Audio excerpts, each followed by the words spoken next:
Muito bem-vindos, boa tarde. Está aqui conosco o Silvio Luiz de Almeida.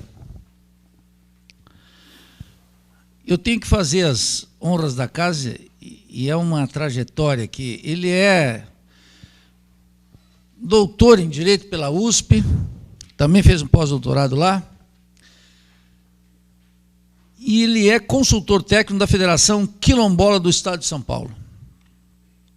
Lá em São Paulo também ele preside o Instituto Luiz Gama, que é um instituto formado por um grupo de juristas, acadêmicos e militantes dos movimentos sociais, que atua na defesa das causas populares com ênfase nas questões sobre os negros, as minorias e os direitos humanos.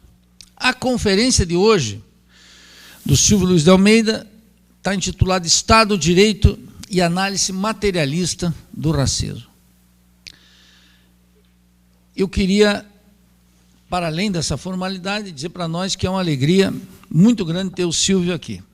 Esse convite nasce de um encontro que nós, por obra do acaso e da militância, tivemos em São Paulo, participando de uma mesa na Universidade de São Paulo sobre uma homenagem a Florestan Fernandes. E lá eu ouvi estarrecido a conferência do Silvio. E aí disse, bom, esse sujeito tem que ser levado lá para Santa Catarina e tem que dar uma conferência aqui no IELA, no Instituto de Estudos Latino-Americanos.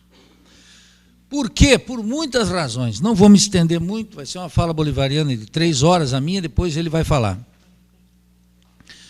Pelo seguinte, porque, obviamente, o tema do racismo, ele é um tema inerente à sociedade humana, mas ele é particularmente, naquilo que nos interessa agora, ele é um tema estreitamente vinculado ao sistema capitalista.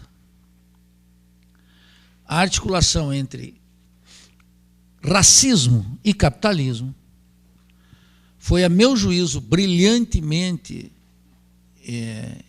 elaborada, estabelecida. O primeiro livro que eu li sobre isso, quando passei a me interessar por essa temática, um livro de um sujeito chamado Eric Williams, ex-primeiro-ministro de Trinidad e Tobago. E Eric Williams elucidou, a meu juízo, um tema fundamental. O combate, hoje, eu diria que a luta antirracial, na minha perspectiva, ela tem hoje, lamentavelmente, como a maioria das lutas sociais no Brasil, uma hegemonia liberal, de distinto tipo. Mais do que uma discussão profunda sobre o racismo, que está vinculado com as estruturas do sistema capitalista, que o sistema capitalista refuncionalizou como tantas outras heranças das sociedades humanas e colocou a serviço da exploração do homem contra o homem, precisa ser discutida entre nós. Para muito além desse isolamento social que nós estamos submetidos na universidade, que acredita que, com experiências que, por mais importantes e meritórias que sejam, são completamente impotentes diante do racismo, como as ações afirmativas. E uma pauta que dominou a luta antirracista no Brasil e a crítica ao racismo no Brasil de extração liberal. Eu estava discutindo com o Silvio aqui que um intelectual da estatura de Alberto Guerreiro Ramos, que a meu juízo é indiscutivelmente se não o maior intelectual que o Brasil já teve, chama-se Alberto Guerreiro Ramos, um baiano de Santo Amaro, da Imperatriz. Nós estaremos soltando aqui em poucos dias o livro dele, um dos livros dele, que chama Mito e Verdade da Revolução Brasileira.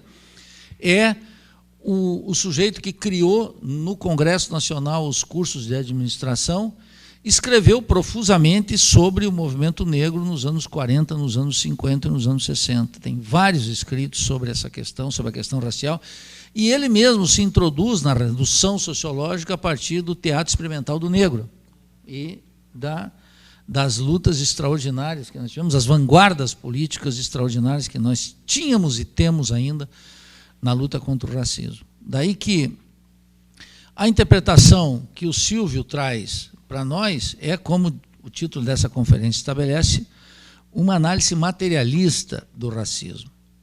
Versa e graça nas correntes liberais e pós-modernas A ideia, sobretudo, é que o marxismo tem no racismo um esquecimento, ou que não trata de tal coisa, o que é um absurdo, só uma ignorância gigantesca sobre a questão. O próprio Marx tem 2 cartas com Abraham Lincoln, precisamente, saudando a luta de Abraham Lincoln, que não é nenhum comuna, nenhum marxista, nenhum revolucionário, longe disso. Mas Marx tem 2 cartas a Abraham Lincoln dizendo, olha, isso aqui é fundamental, o que está acontecendo nos Estados Unidos é decisivo. Já lá no próprio Marx. Sem falar tudo que o Marx diz no Capital, tomo 1, tomo 2 e tomo 3, as recorrentes menções à escravidão e ao racismo. Daí que para nós é uma grande satisfação ter o Silvio aqui. Ele esteve aqui no estado de Santa Catarina para participar da plenária dos comerciários lá em Lages, que é um evento que está ocorrendo ontem, hoje e amanhã, e ele deu uma das conferências lá, fazendo uma dupla jornada aqui entre nós. Eu queria agradecer ao Silvio a disposição dele para estar conosco aqui no Instituto, e a palavra é dele. Bom, em primeiro lugar, eu quero cumprimentar todos e a todas nessa tarde de hoje, dizer da minha enorme alegria e satisfação em estar aqui entre vocês em um lugar tão especial. Eu até comentava ontem que é impressionante, mas assim, eu conheço muitos lugares do Brasil, mas eu ainda não conhecia Florianópolis. Impressionante. Eu já tinha vindo para Joinville participar de um evento também numa universidade, mas não conhecia Florianópolis. E olha que interessante, quando vem Florianópolis é para falar desse tema e para estar entre pessoas tão especiais. E eu quero agradecer ao Instituto de Estudos Latino-Americanos, e eu faço na pessoa do meu querido amigo aqui, o Nildo, que tão bem me recepcionou. E nós tivemos, como ele disse, um encontro que foi sensacional, espetacular, né? Falar de Florestan Fernandes e a partir de então, um ouvindo o outro, me diz assim, poxa, tem coisa para se fazer aí, temos coisas juntos a fazer. Pois bem, prezados, eu gostaria de falar um pouco sobre essa análise materialista do racismo, mas antes eu quero explicar como é que eu cheguei até aqui, como é que eu cheguei na análise materialista do racismo, qual é a trajetória que me levou a, como bem disse o Nildo, a fugir dessas armadilhas liberais de explicação a respeito da questão racial. Bom, minha formação, como vocês viram, eu sou um jurista de formação, o que não significa que eu sou uma má pessoa, eu só sou um jurista. E como juiz de formação, bom, sou submetido a todo o processo de assujeitamento a que são submetidos todos os juristas, né? E não sou um jurista no sentido daquele que estuda o direito, mas também sou advogado militante. Minha primeira formação no campo do direito, formação acadêmica, fui estudar, me aprofundar, vocês vão até achar engraçado, é o direito tributário. Eu sou especialista em tributação. Faço planejamento tributário, escritório de advocacia, essa coisa toda. Bom, você fala, puxa, como é que você chegou nisso então? Bom, a questão racial não preciso dizer como é que eu cheguei, né? Isso é óbvio. Mas como é que isso se tornou uma preocupação do nível acadêmico? Porque a questão tributária, ela me levou a me interessar por uma série de intempéries, enfim, pela economia. Eu imaginava que o direito tributário tinha mais a ver com tributação do que com direito. Então eu quis entender o que era política tributária, entender como é que funcionava a tributação do ponto de vista econômico, enfim. Mas isto também não foi suficiente, porque também, logo depois que me formei, senti que tinha alguma coisa errada, né? Alguma coisa não estava encaixando, as explicações não estavam boas o suficiente. E aí eu fui estudar filosofia. Comecei a estudar filosofia, enfim, o que me levou, muito tempo depois, a fazer uma segunda graduação. Eu também sou formado em filosofia pela USP. Me formei em filosofia, e o meu mestrado é em política e economia, para depois, então, fazer um doutorado em filosofia do direito. Tanto no mestrado como no doutorado, aí foi que eu me encontrei com o pensamento de Marx e com o pensamento marxista. E minha primeira entrada foi com o Lukács. Eu tenho um livro sobre Lukács, fui estudar História e Consciência de Classe. Minha dissertação de mestrado é O Direito em História e Consciência de Classe. E aí a questão da subjetividade jurídica, a ideia do sujeito começou a se tornar uma espécie de obsessão para mim. Falei, o que é esse negócio do sujeito? Por que os marxistas fazem a crítica ao sujeito, mas muitos sem sair da questão da subjetividade? Então o Lukács foi o primeiro passo para isso. Depois, no doutorado, eu fui estudar um outro filósofo também, que teve um encontro com o marxismo. Inclusive o livro sai no mês que vem, que é Sartre. Vou estudar Sartre, Direito e Política, né, que é o título da minha tese e também será o título do livro, que vai sair agora pela editora Boitempo. Bom, e no pós-doutorado? E as coisas vão começar a fazer um pouco mais de sentido. Eu quis fazer uma amarração com essa coisa do sujeito. Eu falei, puxa, eu quero ver quem são os autores que estão fazendo essa crítica à noção de sujeito na filosofia, a partir de uma perspectiva marxista. E eu quero fazer um confronto entre esses três autores, a questão do método. Então, eu estudei no pós-doutorado a subjetividade jurídica em Lukács, Sartre e Althusser. Eu fui estudar esses três autores. Pois bem, como eu disse, essa trajetória que parece acidentada, na verdade, ela me leva para um ponto de inflexão, que é o que a gente chega aqui hoje, para entender as peculiaridades das relações raciais. A questão racial, para mim, sempre se apresentou de uma maneira bastante efetiva na militância política. Fundei o Instituto Luiz Gama, lutando pela questão racial. 2011, 2012 foram anos bastante pesados lá em São Paulo, porque foi o ano em que a gente começou a lutar pelas cotas na USP, as cotas nas universidades estaduais. Então, isso me deu a possibilidade de entender como o movimento negro se posicionava em relação à questão racial de uma maneira mais ampla, do ponto de vista político, do ponto de vista institucional. Tive a oportunidade de escrever alguns projetos de lei que tramitam na Assembleia Legislativa de São Paulo para a instituição de cotas na Universidade de São Paulo, enfim, projeto de cotas na Defensoria. Bom, juntando tudo isso, a minha experiência acadêmica com a minha experiência política, ficou muito claro para mim. Falar de cota não é nem o começo da gente começar a falar de racismo. Cota é algo, obviamente, que nós lutamos por isso, é importante, é fundamental, permitiu a muitos de nós estar na universidade, só que há um limite, para a compreensão do racismo a partir dessa dimensão das cotas raciais. Cotas raciais, até porque é uma estratégia liberal, dentro do liberalismo, e, por estar dentro do liberalismo, também encontra os seus limites.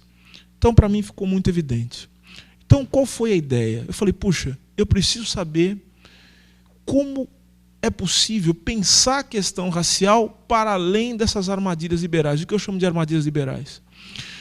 Eu notei que toda vez que a gente começa a falar de questão racial, ou por meio de norma jurídica, achando que a questão racial é uma questão jurídica, ou achando que é uma questão, vamos dizer, que é uma questão de caráter, porque tem muita gente que acha que o racismo é uma questão de caráter. Os racistas são pessoas que não têm caráter.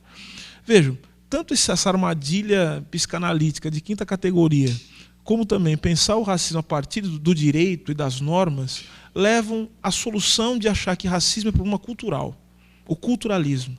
Então, mudando-se a cultura, mudando-se o ambiente, fazendo com que as pessoas convivam numa mesma emoção, num só coração, e se abraçando e tal, o racismo vai acabar.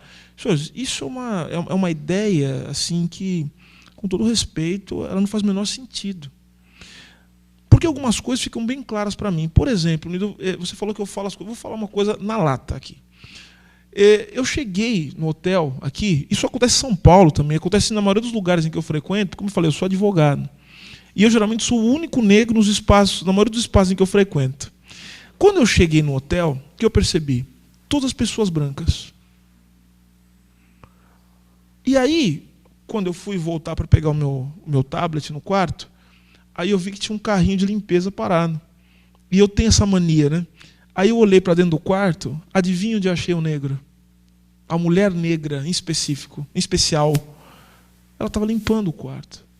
Ela não estava na recepção do hotel, ela não era hóspede do hotel, ela estava limpando o quarto do hotel.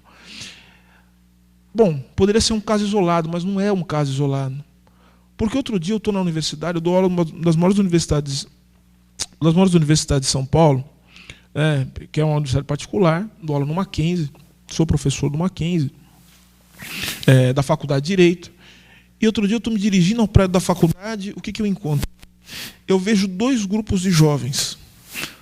Os 2 grupos de jovens, percebi que tinham a mesma idade, estavam brincando, os 2 grupos brincando entre si, só que um grupo estava com mochilas, com malas, cadernos na mão.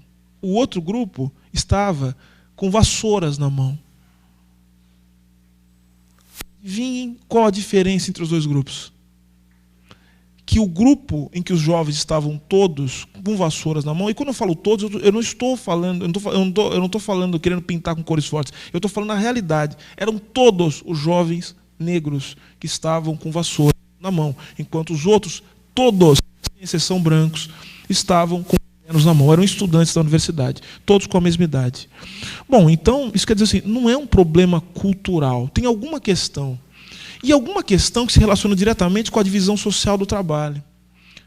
Tem alguma questão que coloca a população negra em determinadas posições quando a gente começa a falar das questões relacionadas à divisão de classe da sociedade capitalista. Isso me levou a fazer algumas investigações. O que eu comecei a notar? O Nildo até já falou a respeito disso aqui.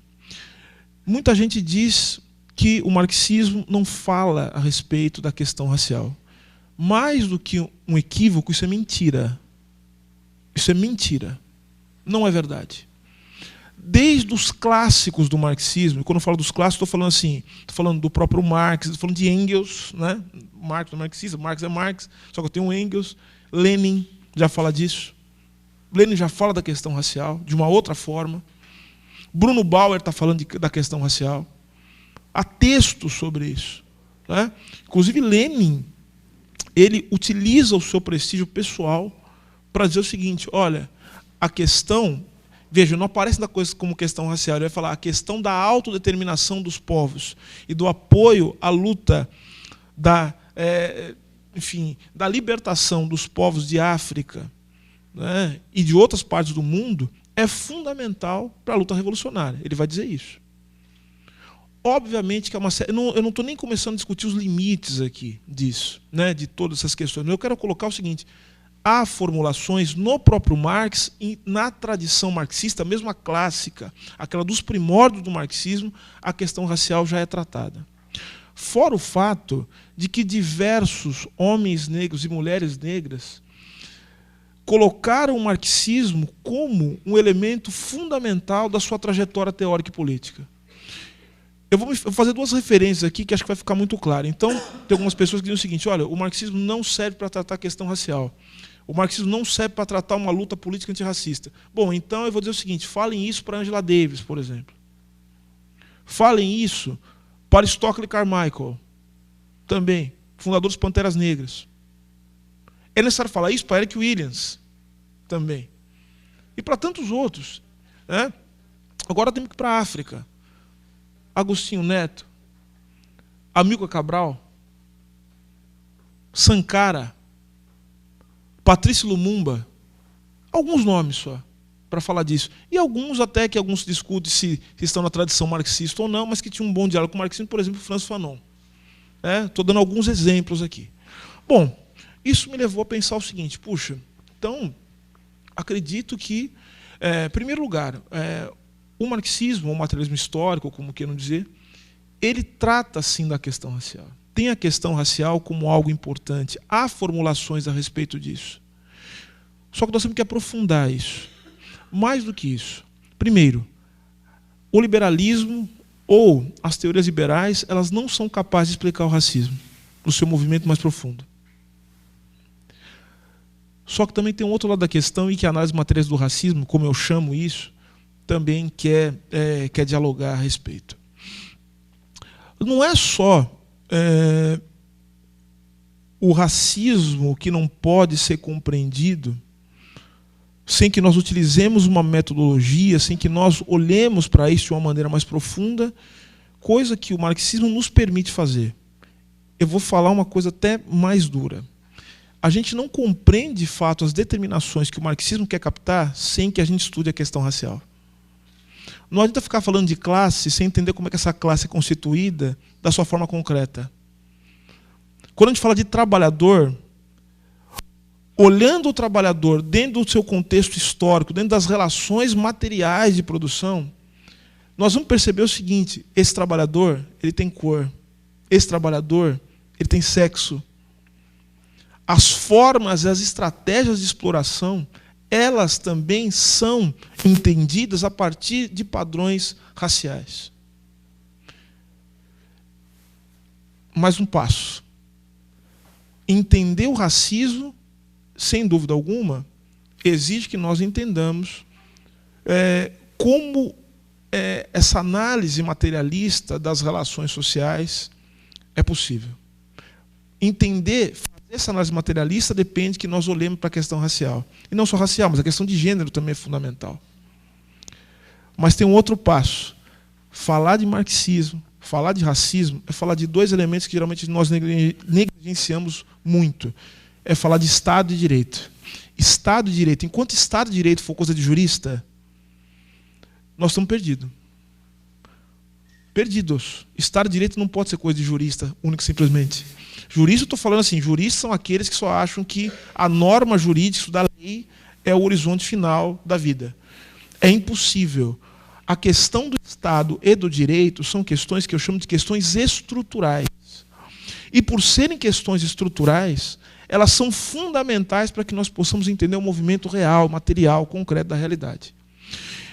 Por isso, a conferência, ou a minha fala, a nossa conversa de hoje tem esse título: Estado, Direito e Análise Materialista do Racismo. Se você não entende nada de racismo, se você não entende nada de Estado e Direito, se você não entende nada de Estado e Direito, você não vai entender nada de racismo. Então não basta simplesmente ficar estudando relações raciais, os efeitos psicológicos do racismo, sem que nós entendamos como o racismo se reproduz enquanto relação social. O racismo é uma relação social, não é problema psicológico, não é problema de caráter, é relação social.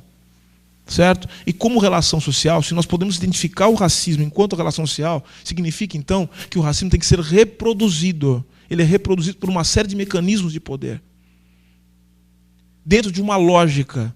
E essa lógica, talvez a resposta esteja aí, nós temos que discutir. Essa lógica talvez seja a lógica da reprodução do capitalismo. A gente pode até dizer o seguinte: bom, mas existia racismo antes. Bom, o racismo tinha outra forma, ele tinha uma outra expressão social, uma outra expressão histórica. A gente não pode chamar coisas diferentes pelo mesmo nome. O racismo interior de relações que são determinadas pelo capitalismo toma outra forma. O ser homem, o ser mulher, o ser negro ganha uma forma específica dentro de relações sociais que também tem a sua especificidade histórica. Então é isso. Então temos que entender como é que funciona o capitalismo, como é que funciona o Estado, como é que funciona o direito, e entender como isso se organiza a partir de uma lógica que tem o racismo como elemento fundamental. Certo? A gente não consegue... E aí que fica a grande pergunta, né? Essa é a pergunta, que é uma pergunta que, de fato, eu confesso, talvez eu tenha algumas indicações, mas talvez eu não tenha uma resposta. Importante não ter resposta. Eu não quero ter resposta para tudo, ainda bem. Por isso que eu estou aqui com vocês.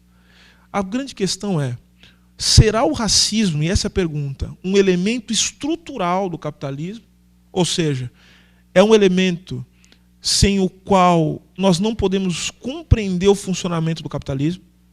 Entendendo o capitalismo não como um fenômeno local, regional, mas como um fenômeno que tem um caráter mundial, internacional, universal, enfim, como nós quisermos falar sobre isso.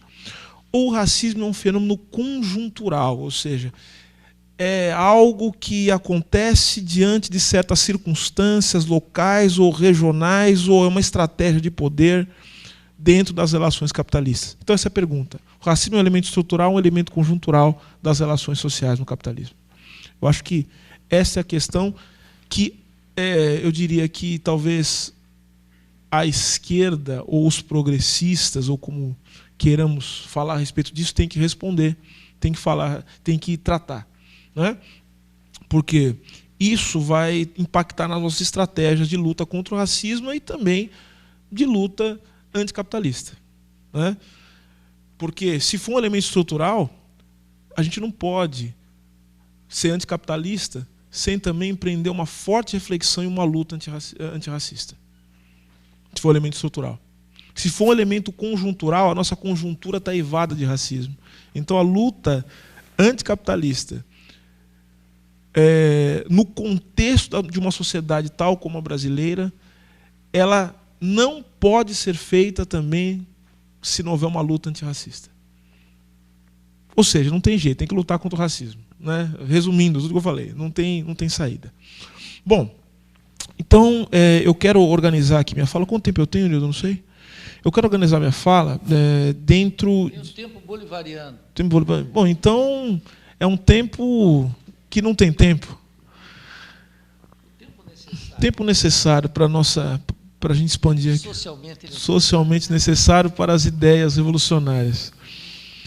E eu quero organizar minha fala em torno de alguns eixos, né? Primeiro eu quero falar um pouco sobre o Estado e a relação do Estado com um elemento que eu considero central para se pensar o nacionalismo. Vimos conversando a respeito disso. Para se pensar o racismo, que é o nacionalismo. Quero falar sobre Estado e nacionalismo. Depois de falar sobre Estado e nacionalismo, eu quero falar de um outro elemento que é o Estado, racismo e ideologia. Também. Ideologia de uma perspectiva diferente. O racismo é uma ideologia, desde que nós possamos entender o racismo, a ideologia como prática material.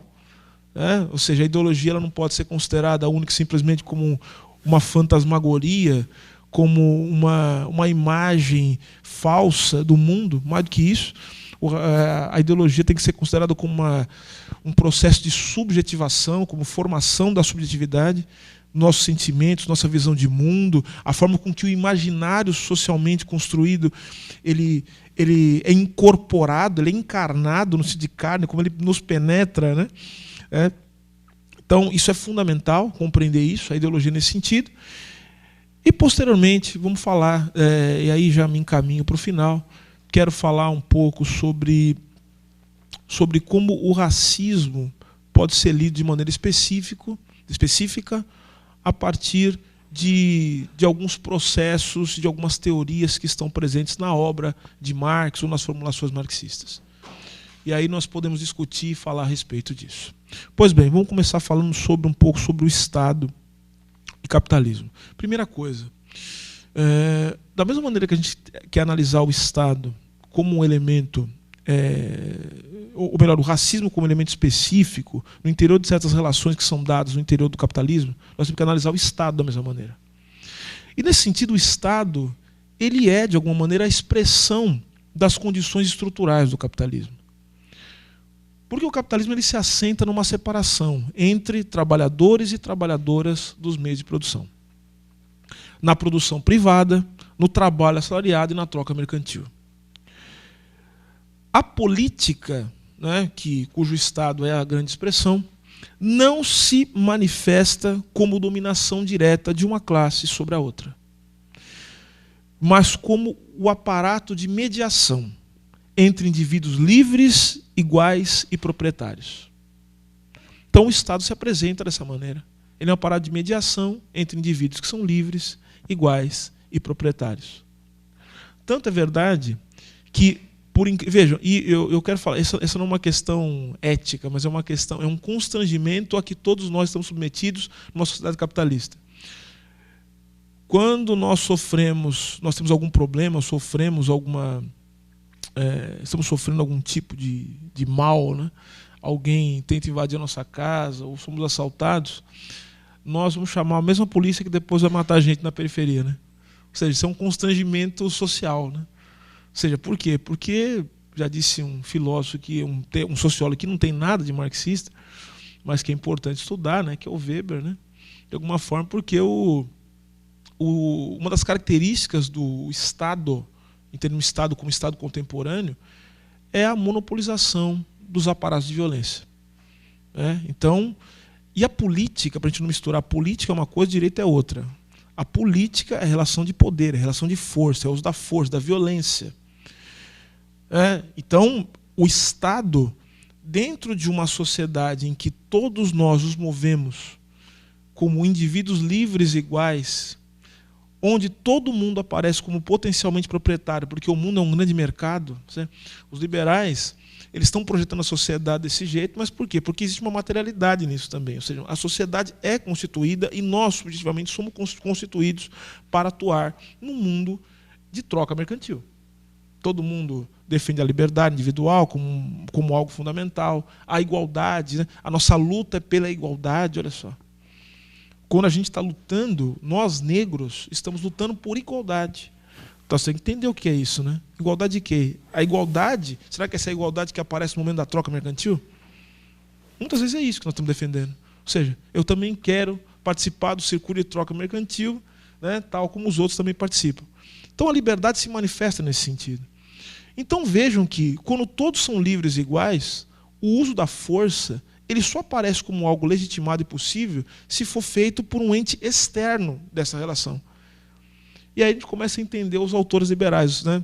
Ou aqueles que vão ser depois, de alguma maneira, incorporados à tradição liberal, como o Hobbes. Né? O Hobbes entendeu direitinho. Né? Ou seja, no mundo em que todo mundo é igual, né, alguns vão querer usar a força de uma maneira desmedida, o que só é possível que todos sejam iguais se houver um poder acima dessa relação e que possa utilizar a força de maneira sistemática para manter as coisas dentro de uma ordem aceitável.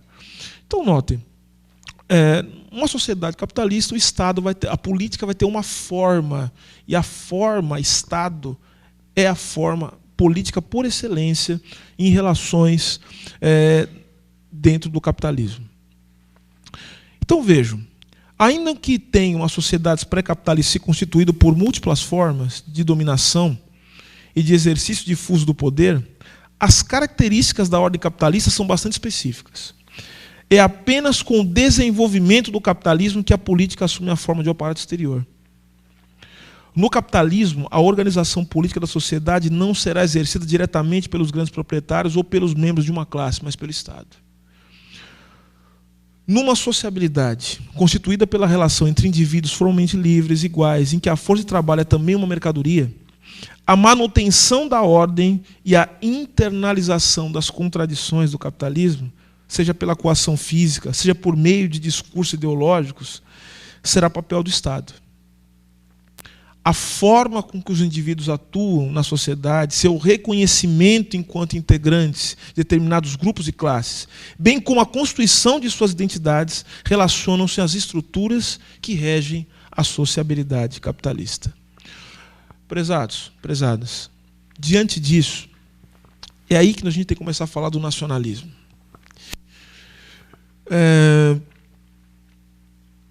Vejam que eu acabei de escrever para vocês um cenário de múltiplas contradições, de divisões.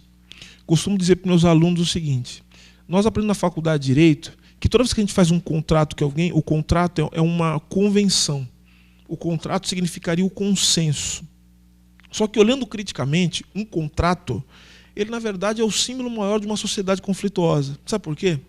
Porque quando você faz um contrato com alguém, você não está fazendo um contrato porque você quer atender a necessidade do outro ou quer integrar a sua necessidade com a do outro. É porque você tem um interesse e o outro tem um outro interesse, que só é possível que você satisfaça o seu interesse individual se você conseguir, em algum momento, né, compatibilizar o seu interesse pessoal com o interesse do outro. Mas vejam, você vai ter que ceder. Então, em algum momento, você vai ter que abrir mão de alguma coisa para que você possa garantir o mínimo do seu interesse pessoal. Então eu falo o seguinte: o contrato, basta ler um contrato para vocês verem como é que é. O contrato está assim: de um lado fulano, do outro está fulano. Se fosse consenso, estava todo mundo do mesmo lado, não estava? Sim, todo mundo do mesmo lado, está todo mundo junto. Não é todo mundo junto, é de um lado e do outro. O contrato é o conflito. É uma sociedade conflituosa, de divisão. Divisão de classe, essa classe dividida entre indivíduos que têm interesses também que são próprios. Esses interesses de classe, de indivíduos, também são interesses de grupos específicos. Então, uma sociedade toda recortada, uma sociedade é como se fosse um grande mosaico. Nesse sentido, o Estado desempenha um papel fundamental, porque vai caber ao Estado garantir, de alguma forma, vamos dizer, a coesão de uma sociedade totalmente dividida. E aí o discurso do nacionalismo é fundamental.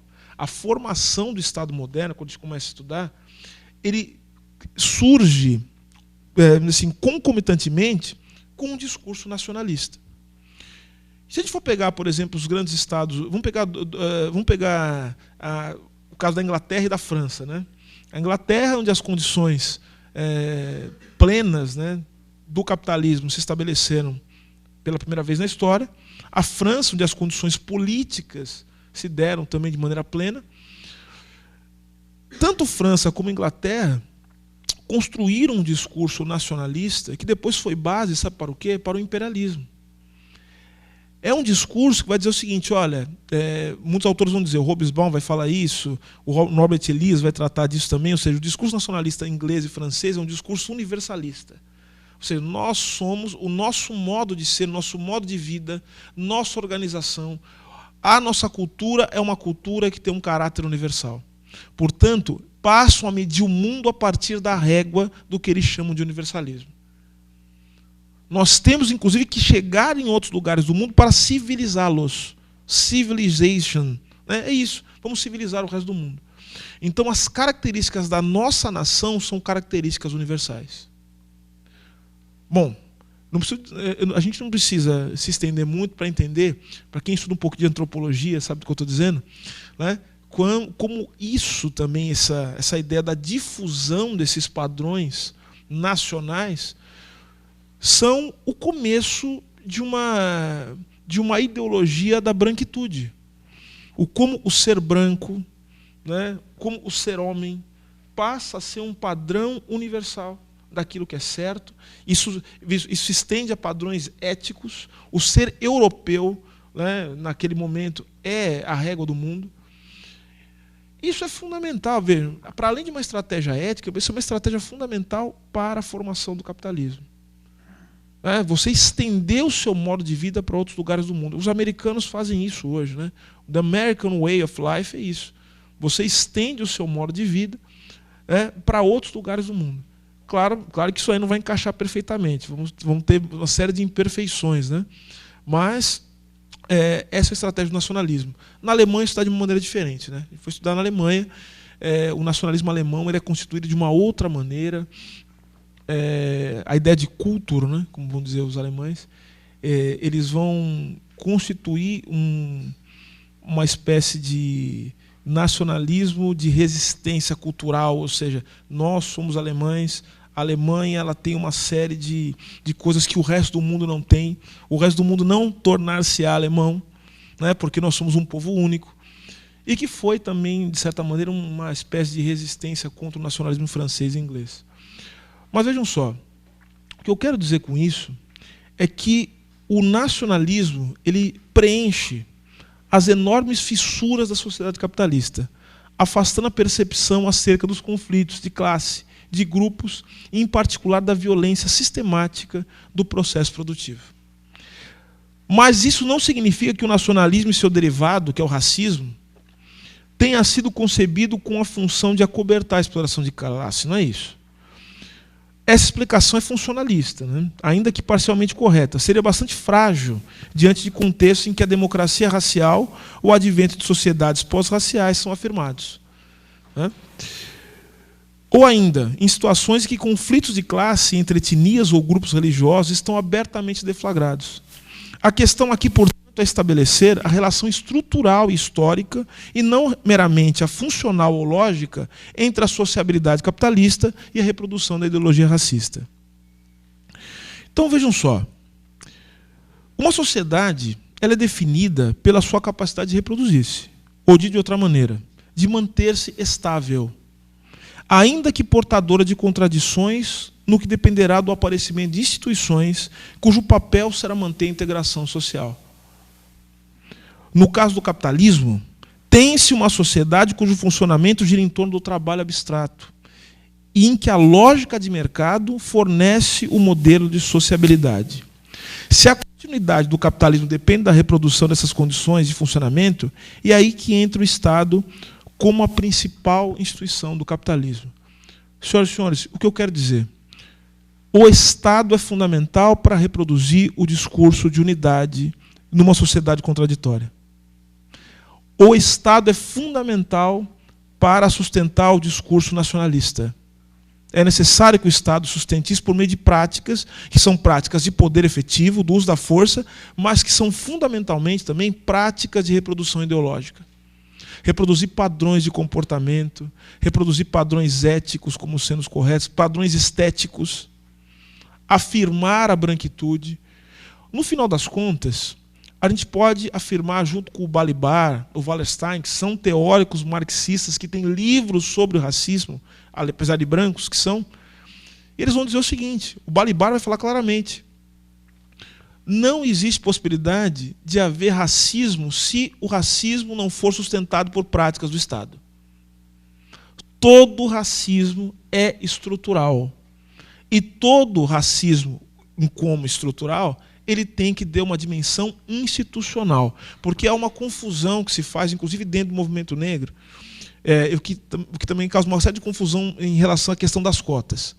Uma coisa é racismo estrutural, outra coisa é o racismo institucional, que são coisas distintas.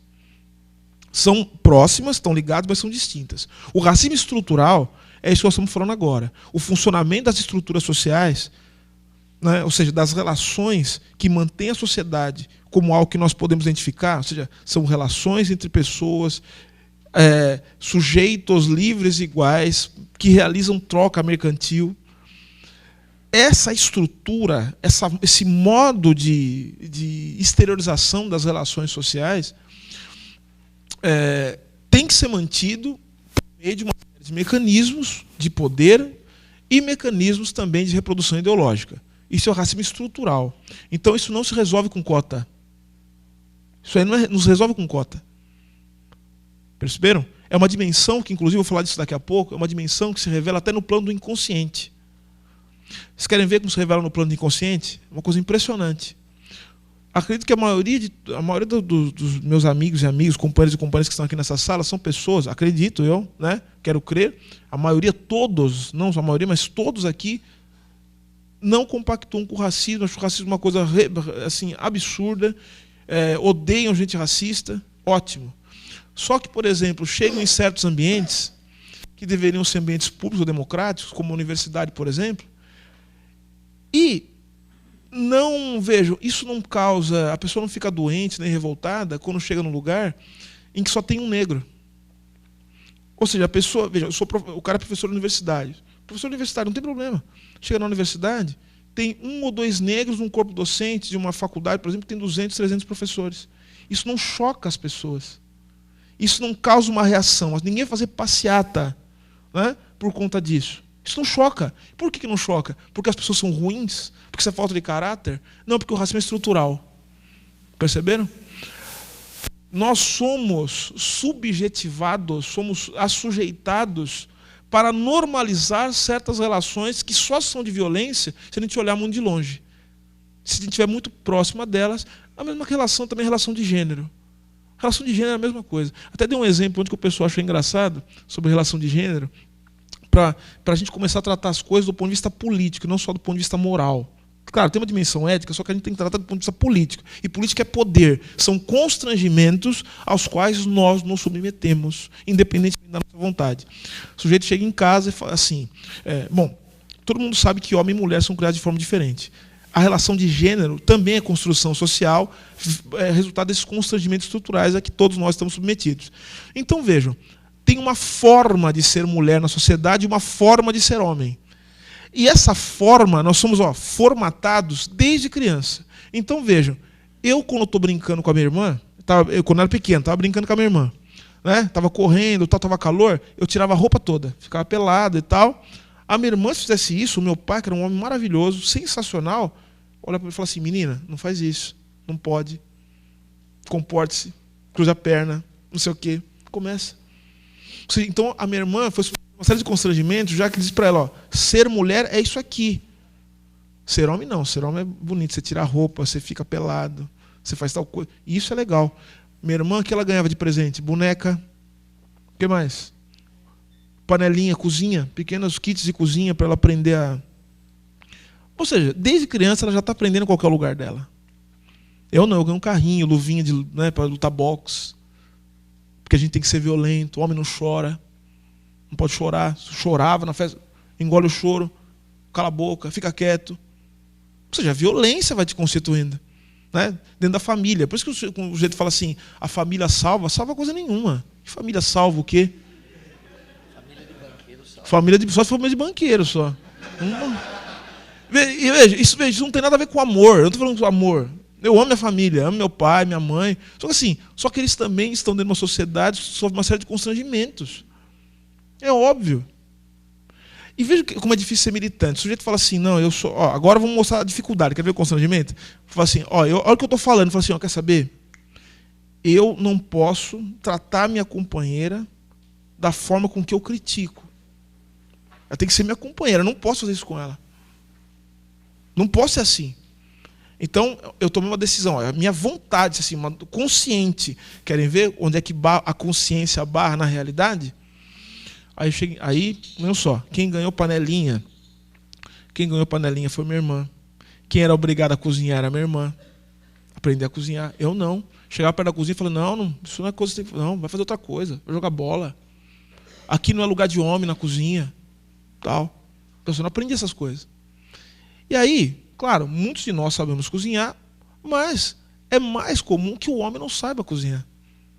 Aí, então lá, me casei, estou com a minha companheira. Aí, veja, eu sou um homem emancipado, eu sou um sujeito, eu apoio a luta feminista, sou as minhas companheiras, estou do lado das minhas companheiras. Só que chego em casa, né? Chego em casa depois da faculdade. Aí abro a porta, minha esposa está no sofá. E aí, eu estou com fome. Aí eu abri assim, olhei, você vai abrir a panela, né? Aí não tem nada na panela. Meu Deus do céu. Aí já não está no horário, não dá mais para pedir pizza. Aí você olha para sua esposa, né? E fala, meu Deus do céu. Aí fala, não, eu sou um homem, sou um libertário, sou um homem emancipado, sou progressista, eu sou esquerdomacho, não posso fazer isso. Aí, só que daí, né, a realidade material vai se impondo. Aí você tem que fazer uma pergunta sutil. Já comeu hoje, bem? Ela, já, e não vou fazer nada. Só que se você é um sujeito, você é companheiro, você tem que falar o quê? Beleza. E vai dormir com fome.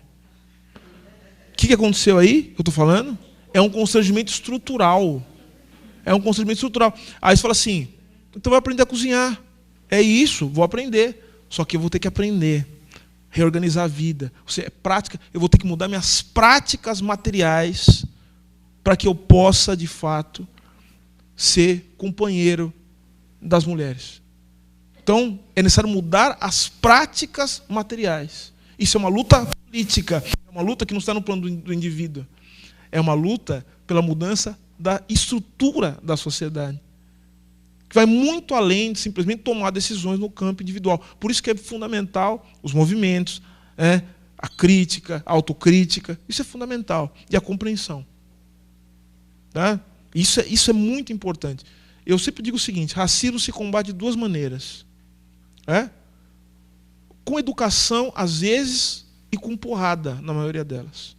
Porque isso é a mudança da prática material. A pessoa pode esquecer uma aula que ela viu, um texto que ela leu.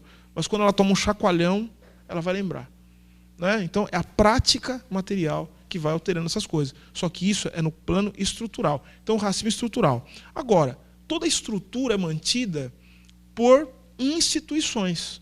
E as instituições, elas são o local em que eu formo os sujeitos. Essa universidade é uma instituição. Por quê? Porque ela tem, ou deveria ter, pelo menos, todas as universidades deveriam ter um projeto de formação de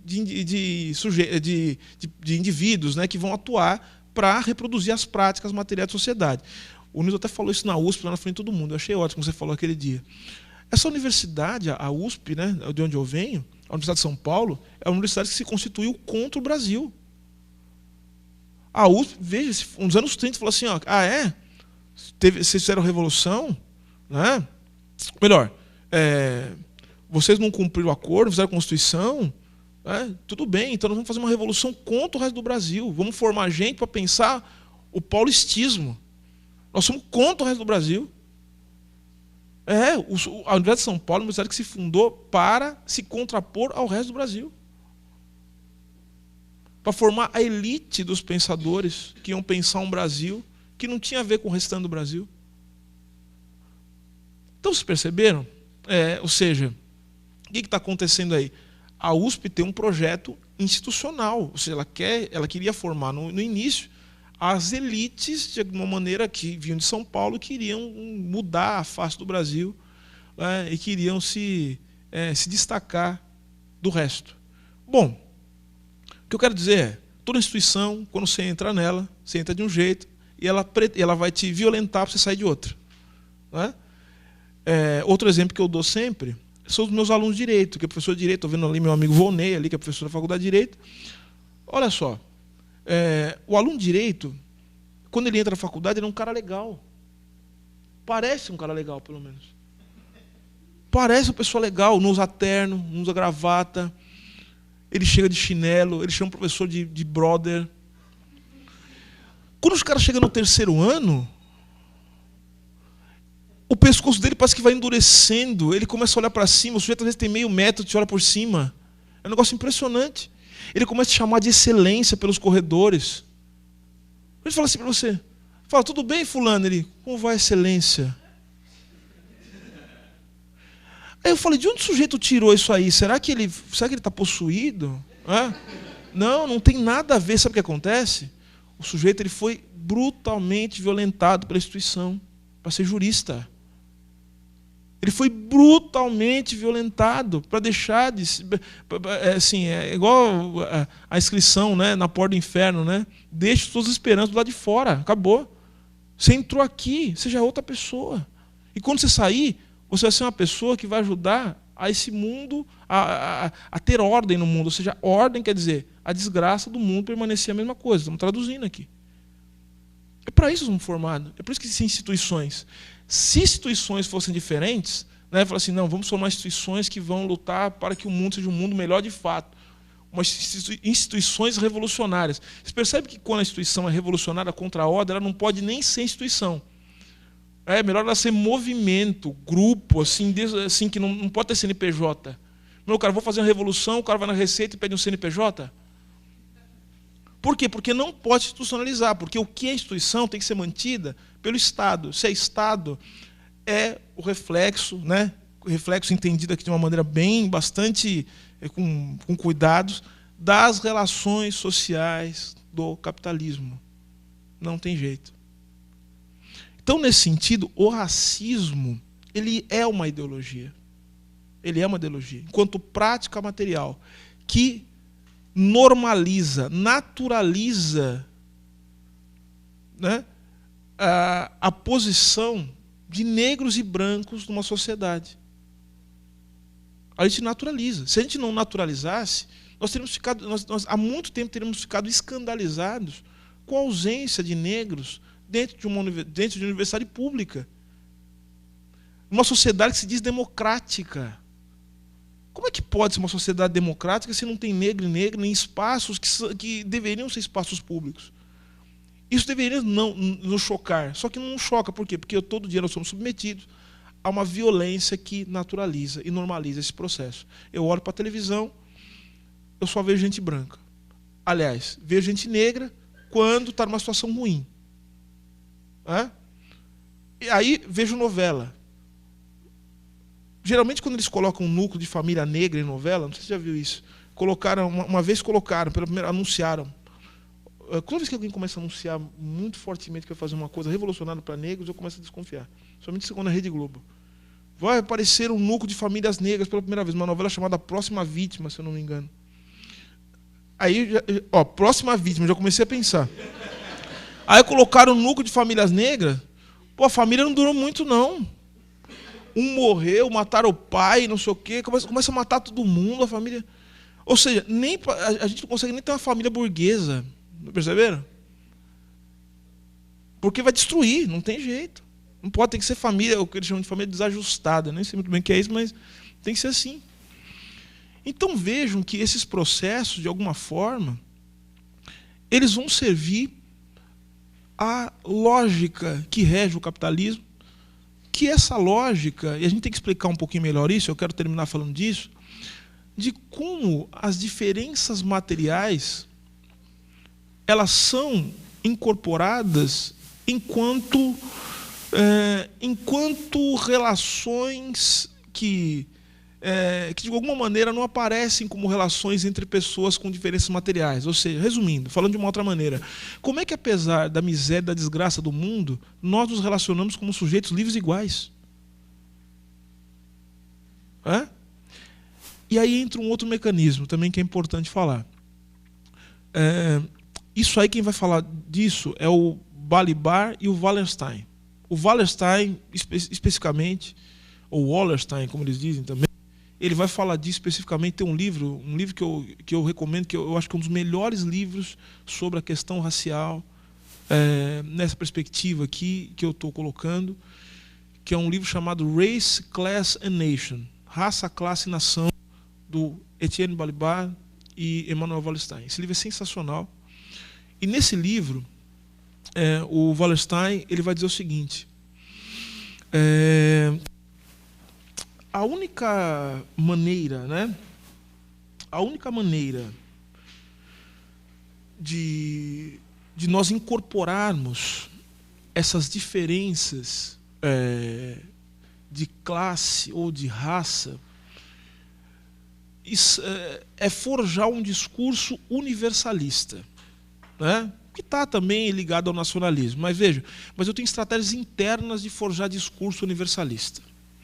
Por exemplo, se eu tenho universidade pública, e aí eu tenho uma população negra que é a segunda população negra do mundo. 52%, 51% da população brasileira se autodeclara negra, preta ou parda, negra. Só que daí eu tenho, como eu falei, universidade pública em que a maioria dos alunos são brancos.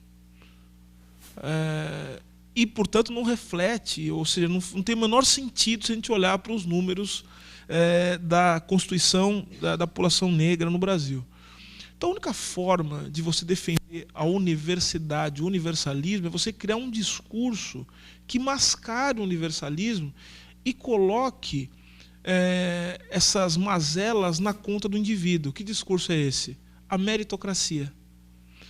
Veja, quem está falando isso é o Wallerstein. Ele fala que a meritocracia é a única forma de lidar com essa tensão entre a miséria do mundo e o universalismo, que é fundamental para de alguma maneira, nós aceitemos as misérias do capitalismo, as restrições. Eu preciso criar meritocracia, preciso jogar na conta do indivíduo.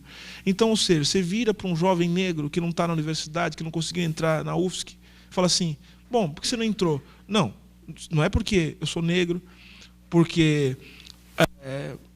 o capitalismo é uma desgraça, porque em vez de construir universidade pública, o orçamento todo é capturado para pagar juro para banco. Não é isso que eu vou falar.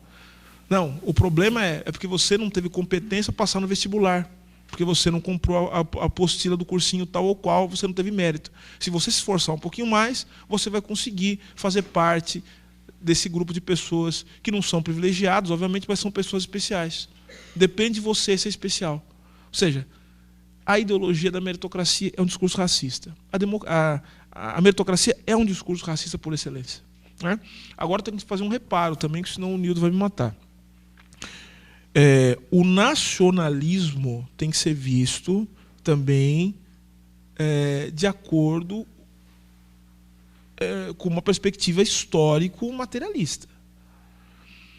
Nacionalismo na Europa, na maioria dos casos, dá naquelas desgraças xenófobas, dá em repúdio a imigrante, ou seja, defesa do racismo, do universalismo racista, dá nisso. Entretanto, quando você começa a olhar no contexto da África, da América Latina, da Ásia, o nacionalismo se tornou um discurso de resistência contra o imperialismo. Temos que olhar isso. E muitas vezes, nesses contextos aos quais eu me refiro, a defesa do nacionalismo ou do nacional faz parte de uma luta antirracista. Como, por exemplo, os indígenas, né? Que estão defendendo o seguinte, estão defendendo a nossa terra, nossas tradições, a nossa nação, a nossa cultura. E eles o fazem contra o imperialismo, contra o massacre dos povos indígenas. As revoluções africanas, veja, e não houve tanta contradição entre a defesa de uma prática revolucionária marxista e a defesa também do nacionalismo. Foi o que fizeram os teóricos africanos, que, aliás, a gente não lê, né? A gente precisa ler. É fundamental. Temos que começar a ler as coisas, né? Assim, não se faz revolucionário de boutique, que fica, sabe, não lê nada, não faz nada, voluntarismo. Não é isso. O mundo é muito complexo. A gente precisa começar a entender e aprender certas coisas, porque senão a gente não consegue desvendar os mistérios, né? Quando eu falo de mistério, é para diferenciar do segredo, né? O segredo é aquilo que só os iniciados sabem. Mistério é aquilo, como diz aquela música da Marisa Monte, se você estiver disposto, ele se abre para você. Então o mundo tem algumas coisas que nós precisamos desvendar, alguns mistérios, até para a gente poder saber qual que é o limite da nossa ação. Então temos que estudar, temos que entender. Amílcar Cabral, não lembra qual Cabral? É um problema, né? Ou seja, entender como é que um homem negro, num contexto da África, veja, Moçambique, né, como é que esse sujeito ele construiu uma estratégia, pensou uma estratégia revolucionária. Então, para nós isso é fundamental. Então, o nacionalismo tem um papel importante. Por isso que eu falo, a gente tem que jogar os conceitos para o interior das práticas materiais. Claro, no campo do marxismo, claro, a gente vai trabalhar com a determinação. Há uma determinação, em última instância, vamos usar essa expressão, da economia, né, do capitalismo, mas só que isso vai tomar forma, né, diferente de acordo com cada contexto histórico. Isso é fundamental. Então, o racismo no Brasil, ele tem uma forma, tem um jeito. O racismo se manifesta nas relações sociais, né, de uma maneira distinta, por exemplo, do racismo tal como ele se manifesta nos Estados Unidos, cujo processo histórico é outro, mas com algumas similaridades, né? Então temos que estudar o que é isso, o que tem igual diferente aí, que é diferente também da África do Sul, que é uma outra estratégia, e que é diferente da Europa, por exemplo, né? O racismo ele ganha formas, ele é determinado, né, de alguma forma pela economia, enfim, pelas condições do mundo, em geral pela uma lógica que rege as relações sociais do mundo todo, só que ele ganha um sentido diferente a partir de cada contexto histórico. Só para lembrar uma coisa, se a gente começar a olhar, por isso que eu falei que o racismo é estrutural, começar a olhar a forma com que os Estados Unidos ele se constitui enquanto nação,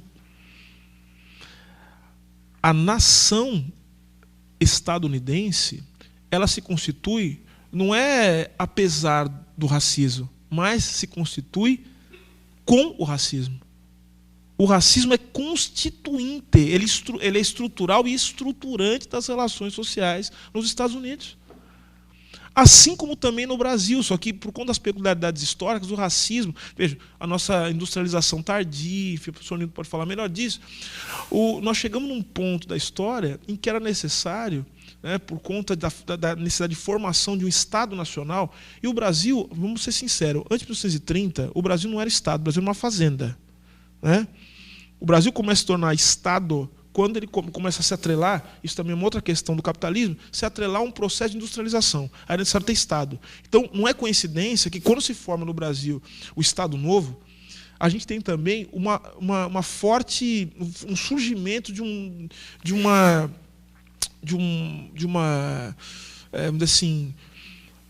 cabedal enorme de legislação. Você começa a legislar, ou seja, o direito, como ele se atrela com a industrialização, com o capitalismo, começa a surgir direito, relação jurídica, ou seja, sai lei de SA, lei de luva, CLT, Código Penal, Código de Processo Civil, Código de Processo Penal, tudo. Só fica o Código Civil, que é Código Ruralista. Aí fica o Código Civil, né? O Código Comercial, de 1850, o que já demonstra, a gente pode falar depois sobre isso, isso diz muito sobre o que é o Brasil. Né? A gente vai manter o Código Civil, o Código Comercial, até 2003, 2002, mas todo o resto muda brutalmente, porque o Brasil ele entra num processo, assim, um processo de... ele começa a entrar em linha com o capitalismo industrial, com o que está acontecendo no contexto do mundo. E aí isso envolve também uma estratégia sobre a questão racial. Uma coisa que vocês vão guardar, e que também eu estou escrevendo um texto a respeito disso, é que todo momento de crise e de transformação econômica envolve uma mudança na estratégia de lidar com a questão racial. Todo momento da história do Brasil, da história do mundo e do Brasil é isso. Ou seja, se eu tenho um negro num lugar e eu tenho crise, o capitalismo se transforma, eu preciso mudar as estratégias de intervenção sobre a população negra no Brasil e no resto do mundo. E no Brasil, em 30, foi a mesma coisa. Se até então, na República Velha, você tratava os negros como sendo biologicamente inferiores, que é o racismo científico, em 30 muda o discurso. Sabe o que vira? Vira o discurso da democracia racial.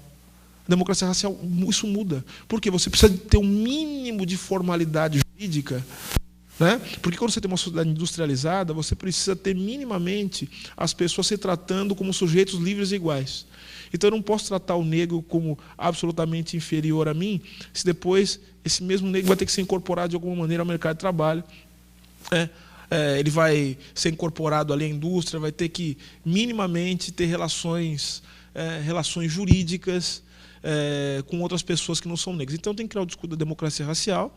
Né? Obviamente que isso vai servir depois para justificar rebaixamento de salário de pessoas negras, diferença salarial, a violência sistemática contra a população negra. Né? Porque quando morre negro na periferia, o que a gente fala?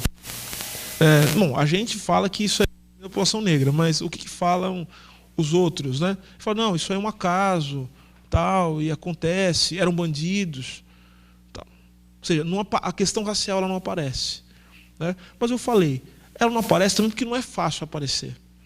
Porque o racismo ele se manifesta enquanto prática material, e você qualificar um grupo como racialmente identificável, falar assim, esse grupo aqui é de negros, exige também, isso é importante, exige que você também faça uma espécie de organização do espaço político. Então, geralmente, negros moram em certos lugares. Não todos, mas você consegue falar assim, a população negra mora em certas tais ou quais regiões da cidade.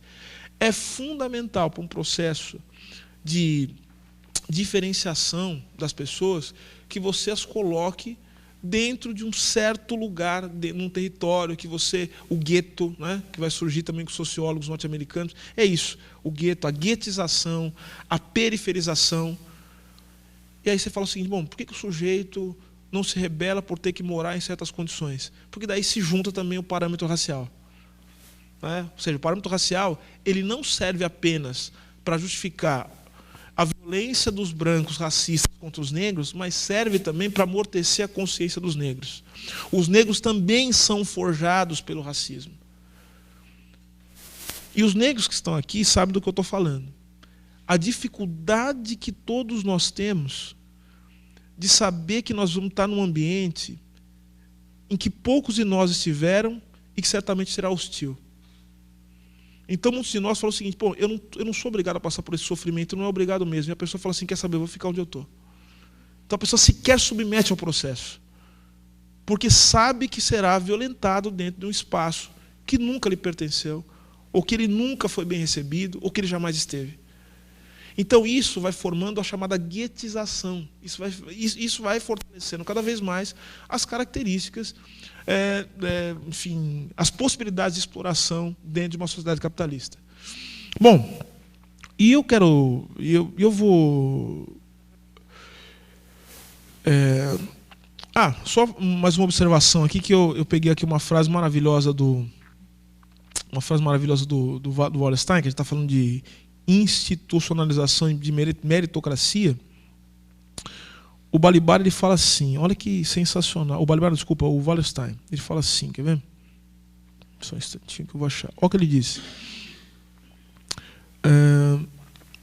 A meritocracia é um discurso racista e legitimador de privilégios, que caso a igualdade não se realizasse única e tão somente como igualdade jurídica, no momento da troca mercantil, seria socialmente inaceitável. Ou seja, a igualdade não pode se realizar só no momento da troca mercantil, ela tem que se realizar em outros momentos, não é? Até para que as pessoas cheguem nesse momento. E depois também na hora que se desfaz, porque, na verdade, a gente começa a estudar igualdade e liberdade. Eu vou até pedir, né? Assim, eu sempre faço essa pergunta, ninguém me responde. Eu falo, pensem em algum momento em que nós somos livres fora da relação mercantil, né?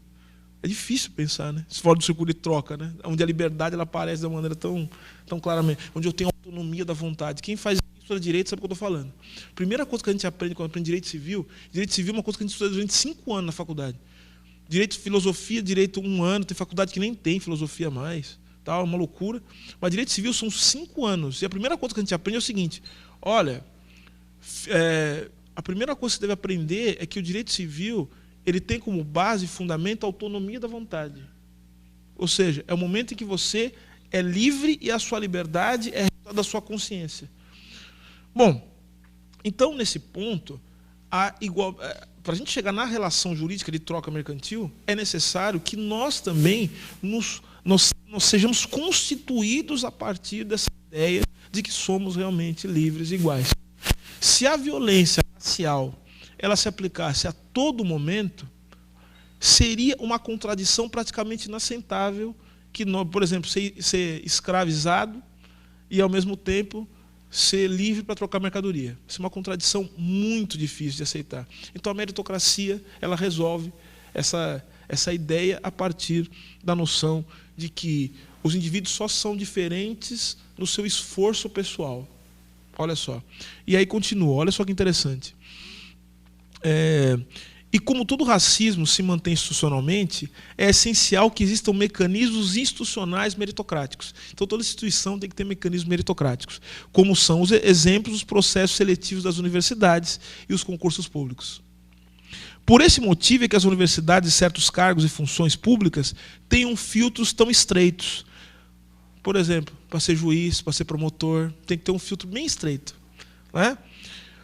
Dada a estrutura social e a desigualdade educacional, que em geral atende a padrões raciais e de gênero, aqueles que ocupam vagas em determinadas universidades ou acessam cargos públicos de prestígio reafirmam o imaginário de que mérito e o poder, portanto, é mais bem exercido por ou pertence naturalmente a pessoas brancas, heterossexuais do sexo masculino. Por outro lado, porque tem uma coisa, outro exemplo, a maioria dos alunos de direito é do sexo feminino. Isso é estatística, tá? Só que tem uma coisa, você começa a olhar para os tribunais, Vonei, as mulheres praticamente vão sumindo. Você vai para o Supremo Tribunal Federal, tem 2 mulheres, em 11 ministros. Então tem alguma coisa. A grande pergunta não é por que isso acontece, porque a gente está vendo, a grande questão é por que a gente aceita isso. E a gente aceita isso, porque isso faz parte do funcionamento normal. Senhoras e senhores, diga uma coisa, o racismo ele não é o irracional, ele não é o anormal, o racismo é o normal e o racismo é uma forma de racionalidade. Isso é fundamental. O racismo é uma forma de racionalidade, de compreensão, de normalização de relações sociais do nosso tempo. Então, vejam só. Por outro lado, essa é a parte mais importante, o sistema penal complementa a institucionalização do sistema meritocrático. O sistema penal. Porque ele estabelece o controle carcerário da pobreza, estigmatizando os jovens negros, cuja inserção em esquemas de trabalho altamente precarizado e até mesmo a eliminação física de jovens negros serão vistos com normalidade por parte significativa da sociedade. Resumindo, se a meritocracia não funciona, você mata. Simples assim. Senhoras e senhores, basta ver as pautas que estão no Congresso Nacional diante da crise. Esse é um outro elemento. Crise. Pautas. Algumas delas. Quando você começa a falar de ajuste fiscal, ajuste fiscal, como nós estamos vendo, e como já tinha também nos governos anteriores, todos, sem exceção, falar de ajuste fiscal é cortar direito do trabalhador. É isso. Não é outra coisa. Não é cortar, enfim, lucro de banqueiro, não é nada disso. É cortar direito do trabalhador, é diminuir direito social. Ponto. Quando se diminui direito social, obviamente que isso tem uma consequência política. Quem vai ser mais atingido por isso são as pessoas mais pobres. E no Brasil, as pessoas mais pobres são as pessoas negras. Se você não consegue, de alguma maneira, lidar com... Porque a pobreza, ao contrário do que se pensa também, a pobreza ela não é passiva, a pobreza se levanta, os pobres se levantam. Aliás, o que faz mudar a condição, o que faz as pessoas se movimentarem é a mudança da sua condição material. Então, não adianta ficar agitando bandeira, né? Também, para a esquerda, aprender uma coisa. O cara não vai sair de casa para votar, você não vai sair. O cara não vai se mobilizar se não tiver um motivo muito forte para fazer isso. Nós estamos errando nesse ponto. Não vai. Ainda mais numa sociedade totalmente fragmentada, em que as pessoas gerem sua vida como se fosse uma conta no banco. As pessoas fazem assim. A lógica que rege o mundo, a juventude hoje, é a lógica da concorrência e a lógica da empresa. O sujeito tem meta na vida. Já viu um negócio desse? Uma pessoa de 20 anos faz uma lousa, põe assim, meta. Como se fosse uma empresa, é uma desgraça profunda. Então não tem vida, tem meta. Então como é que você vai fazer uma pessoa se mobilizar para uma bandeira política abstrata? Você precisa mostrar para as pessoas o que está acontecendo. Por isso que a gente precisa estudar, né? Para entender como é que se forma a subjetividade das pessoas. Então, nesse sentido, vejam só. Como eu falei, as pautas. Se eu não consigo lidar com o que vai acontecer em decorrência da precarização do trabalho, cortes dos direitos sociais, saúde, educação, essas coisas todas, só tem uma coisa a fazer. Eu preciso colocar essa gente na cadeia. Então eu vou baixar a maioridade penal. Coloco na cadeia. Quem eu não conseguir colocar na cadeia, porque não vai ter cadeia para todo mundo, aí tem um outro projeto. Eu vou privatizar presídio. Se eu não conseguir privatizar o presídio e nem colocar na cadeia, o que eu faço? Eu mato. Aí começa o negócio da pena de morte. Vejam só, as pautas estão todas em linha com essa desgraça que eu estou descrevendo com vocês. Todas. É isso que esse Congresso Nacional, né, é isso que está em jogo hoje também. Então, vejam só, o sistema penal ele é um complemento do sistema meritocrático. Então, meritocracia não é uma coisa boa. Gente. Meritocracia é uma vergonha. A gente fala de meritocracia num mundo injusto como o nosso. Uma vergonha. Bom, agora, duas últimas questões para a gente poder fazer um debate aqui. Eu tenho duas teses, e que eu confesso que está em fase de desenvolvimento, que tentam aprofundar um pouco essa relação entre capitalismo e racismo. A primeira tese, acho que é uma das teses, né, é que, de alguma maneira, a gente tem que entender essa variabilidade do racismo, porque são duas questões, né? A primeira questão é que a existência do racismo... Por que tem racismo, por exemplo, nos países desenvolvidos ou centrais, né? Que se dirige tanto a nacionais como a imigrantes? Porque se a gente fosse pensar que o racismo ele só é resultado de um processo de expansão colonial, está só no período de acumulação primitiva do capital, em que você libera as forças de violência do processo de acumulação. Se a gente for pensar só isso, fica difícil a gente entender por que o racismo ele continua redivivo.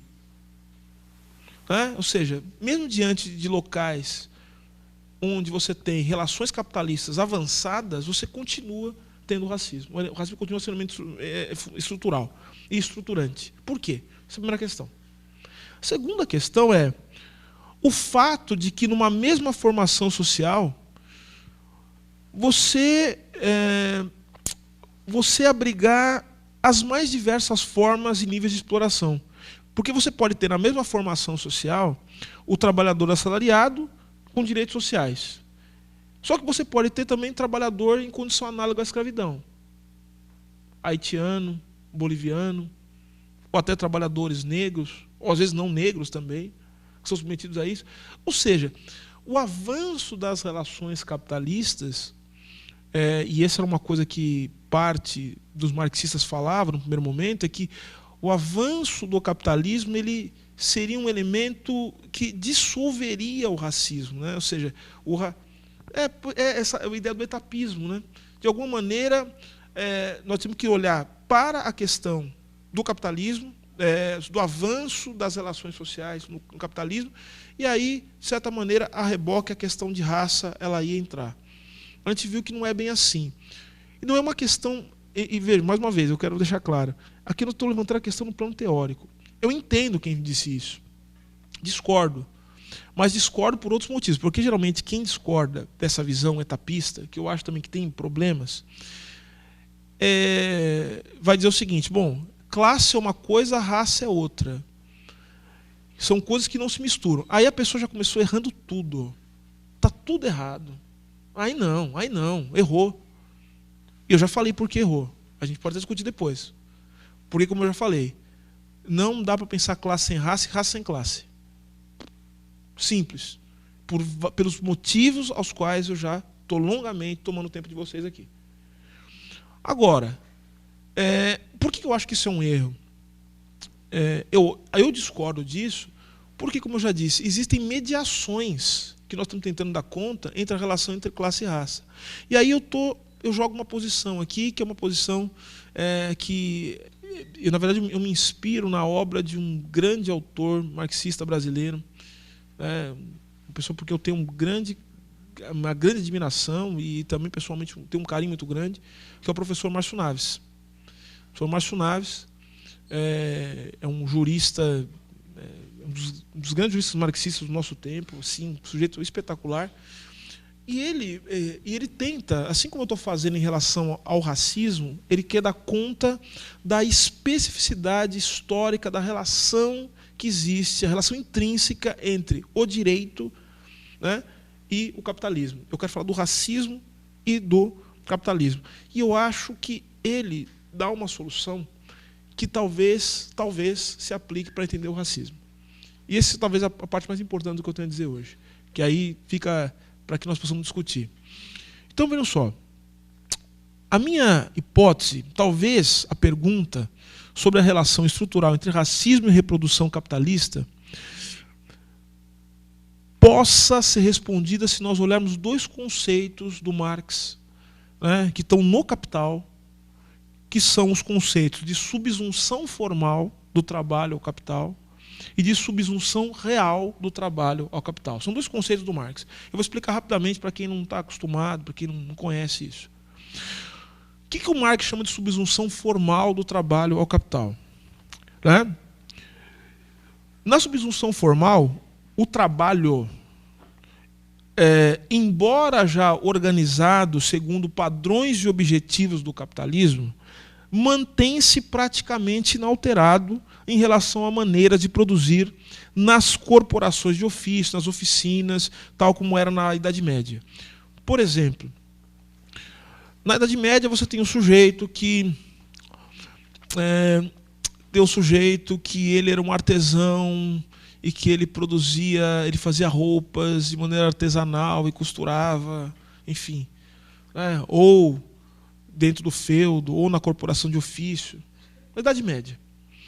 Aí o Marx vai descrever um processo em que esse trabalho, ele passa a ser realizado dentro da lógica do capitalismo, ou seja, esse trabalho passa a ser trabalho assalariado. Trabalho assalariado. Então esse sujeito que fazia com essa técnica dentro da corporação de ofício do feudo, ele vai começar a fazer isso dentro da fábrica, dentro da oficina. E aí um monte de gente fazendo do lado dele.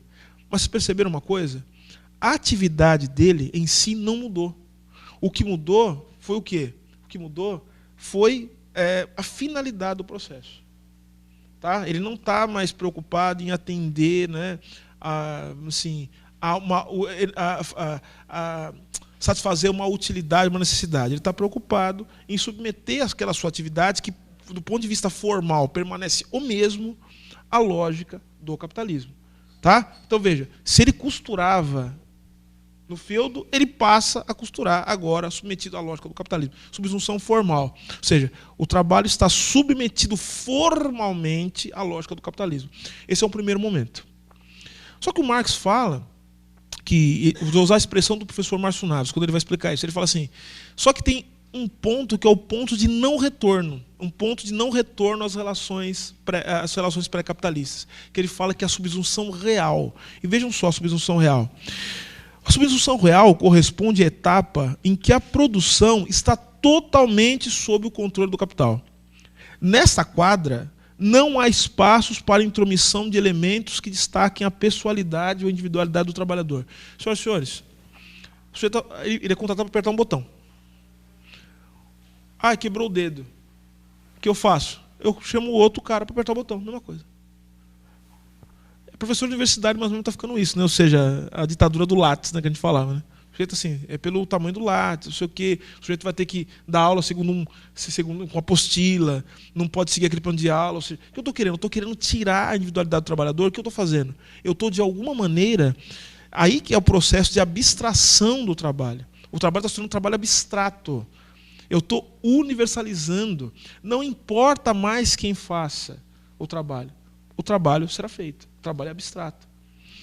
Então vejam que o Balibar ele vai falar assim, ó, que a subsunção real do trabalho, e esse é o ponto que nos interessa, vai muito além da integração do trabalhador ao mundo do contrato de rendas monetárias. Ou seja, não é só integrar o trabalhador ao mundo do contrato, não é isso.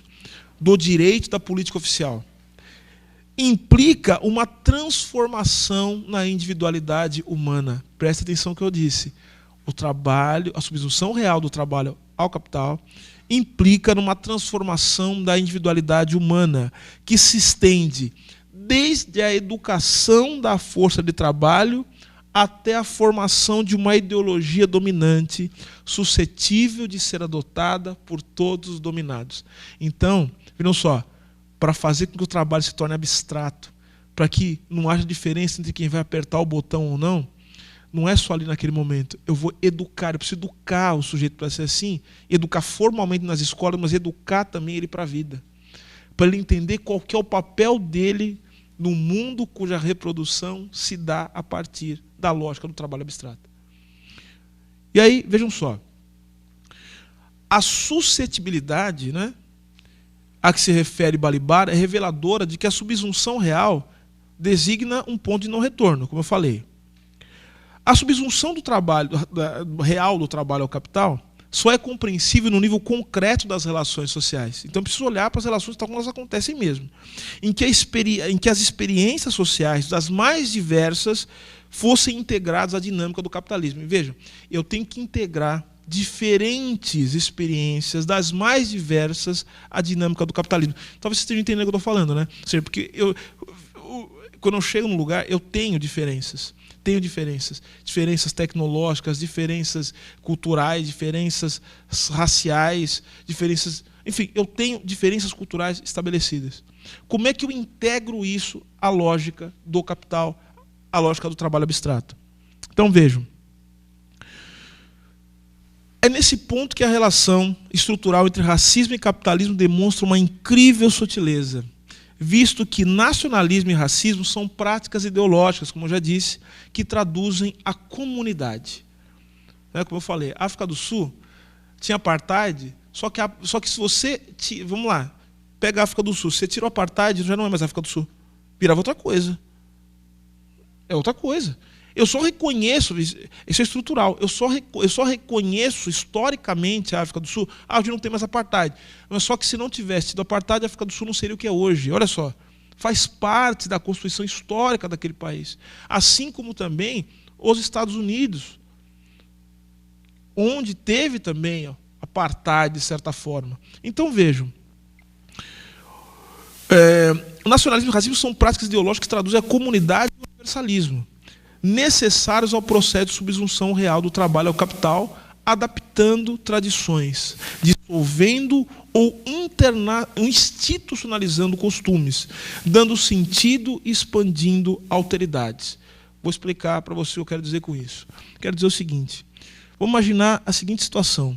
Senhoras e senhores, tem o racismo. Eu tenho o capitalismo. É necessário que todos se coloquem na posição de servir, né, entre aspas, a lógica da reprodução por meio dos contratos, por meio do trabalho, enfim, essa coisa toda. Mas, como eu já disse, existem certas distinções que são observadas em cada local, em cada formação social específica. Então é normal, por exemplo, que eu tenha dentro de uma sociedade capitalista, a depender do seu estado de desenvolvimento, eu tenha produtos de alta tecnologia sendo produzidos ao mesmo tempo que eu tenha trabalho análogo à escravidão. Só que o trabalho análogo à escravidão que se realiza dentro daquela sociedade não está fora do capitalismo, está dentro do capitalismo. Eu tenho, por exemplo, marcas, né, compradas por gente chiquérrima. Por exemplo, no meu caso, eu moro na rua de uma faculdade de Direito. Na rua de uma faculdade de Direito. Faculdade de Direito com qual eu leciono também. Faculdade de Direito. Só que na rua de trás da Faculdade de Direito, onde passam juízes, promotores, gente chique, elegante, sincera, né, como diz a música, na parte de trás, sabe o que tem? Oficinas de costura de trabalhadores bolivianos. Ou seja, isso não está dentro da lógica do capitalismo? Está totalmente dentro da lógica. Ou seja, o que determina que uma sociedade capitalista não é a exclusividade do trabalho assalariado, né, e dentro de padrões juridicamente aceitáveis ou de acordo com a lei. O que determina a sociedade capitalista é a predominância do trabalho assalariado, não é a exclusividade do trabalho assalariado. Portanto, você pode ter escravo dentro do capitalismo. Não tem problema. Isso não é uma questão. Em sendo assim, como é que eu posso explicar essas contradições? Como é que eu posso, de alguma maneira, encontrar comunidade? Como é que eu posso encontrar uniformidade dentro de uma formação social tão acidentada e tão assimétrica? Pronto, já tenho a explicação. Ou, pelo menos me parece que é uma explicação boa. O racismo enquanto ideologia, ele fornece a noção de comunidade, porque ele normaliza essas distinções. Vou dar só um exemplo. Eu estou tomando café junto com um professor lá que é juiz, ele não é juiz, ele é procurador, né? Alguma coisa do gênero. Estou tomando café com ele. Aí entra, era num sábado, e entra um boliviano junto com um filhinho. Aí a pessoa vai tomar o café, sabe o que ele faz? Ele faz assim com a bolsa, esconde a bolsa e fala assim: esse pessoal é ladrão, viu? Esse pessoal aí tem que tomar cuidado com a bolsa, que eles roubam mesmo, essa gente aí, não sei o quê. Aí eu penso, esse é o jurista. É um sujeito que na faculdade de Direito está assinando a autonomia da vontade, que todo mundo é livre igual, que está aula de direito constitucional, dizendo que o princípio da dignidade da pessoa humana. É esse sujeito que está sendo formado na faculdade de Direito. Beleza, não é que está sendo formado, ele está formando pessoas. Você acha que está... Eu fico dando risada quando as pessoas falam assim: não, os juízes vão nos salvar. Vão sim. Espero que vão salvar vocês. Os juristas vão salvar. É isso que é jurista. Ou seja, aí quando um sujeito desse se depara, né, ele sabe que ele, atrás da casa dele, atrás da faculdade que ele dá aula, tem oficina de trabalho escravo. E para ele está tudo bem. O que faz o que ele assim? Ele não consegue ter empatia com a pessoa. Eu vou contar um caso que, na verdade, é um caso que é famoso, porque o Nelson Mandela falava disso, né? Para você ver como é que funciona o racismo, como é que ele legitima situações de assimetria dentro de uma sociedade capitalista. Veja, e o Nelson Mandela, ele disse que ele estava saindo de uma reunião, e aí ele se deparou com um mendigo, talvez vocês conheçam a história, né? Se deparou com um mendigo, e ele ficou muito tocado com o morador de rua ali, e ele pegou, pôs a mão no bolso assim, falou: pô, vou dar dinheiro. Aí ele deu dinheiro, ele se ligou e falou: ó, o Nelson Mandela, hein? Ele se ligou e falou: puxa, eu não costumo dar dinheiro na África do Sul, não dou dinheiro para meus irmãos. E aí ele se ligou, sabe por que ele deu dinheiro? Porque ele ficou tão chocado com aquele morador de rua, porque ele era branco. E o Mandela falou: quando eu olhei aquilo ali, foi uma coisa para mim tão chocante, ver um homem branco pedindo esmola, que o meu primeiro impulso foi querer ajudar aquela pessoa numa situação terrível. Mas veja, o Nelson Mandela, vai falar que o Nelson Mandela não tem consciência racial? É óbvio que tem. Para vocês verem como a ideologia do racismo vai conformando a nossa mente, conformando a nossa subjetividade. É um negócio brutal. Então vocês imaginem, dentro dos automatismos do funcionamento da sociedade cotidiana, como isso vai passando batido para a gente. e como as formas mais atrozes de trabalho viram até folclore. Então a gente vê uma pessoa sendo altamente explorada, um sujeito ali, um lavrador, né, com a enxada na mão, com um boi, com aquela terra seca. Fica bonito, vira tema de livro, pintura na parede. Olha que bonito isso. Gente pobre, miserável. Você veja como isso dá um panorama, né, de como essas assimetrias que são próprias das formações sociais capitalistas, elas são incorporadas. Mais um exemplo, vamos falar agora, vamos falar dos Estados Unidos. Ó, exemplo. Por que será que você tinha, nos anos 60, nos anos 50, 60, os Estados Unidos, é a época a era de ouro do capitalismo, nos anos 50. Era de ouro do capitalismo. Por que você tinha, ao mesmo tempo que essa era de ouro, a industrialização, né, a todo vapor, os sindicatos, essa coisa toda, por que você tinha movimento pelos direitos civis? Não tem uma contradição aí? Sim, David Harvey vai contar isso para a gente. David Harvey conta assim, ele fala, olha, porque lá tinha uma contradição que é própria das formações sociais, no capitalismo. Porque você tem uma diferença lá, por exemplo, entre os trabalhadores que trabalhavam, eles chamam na indústria monopolista, indústria do aço, que eram sindicalizados, que ganhavam salários maiores, que podiam consumir, portanto, e dar vazão para o fordismo. Só que, por outro lado, você tinha os trabalhadores que submetiam, né, aos processos da chamada indústria, ou do setor concorrencial, que é o setor têxtil, por exemplo, pagando salários menores, jornadas de trabalho mais extenuantes.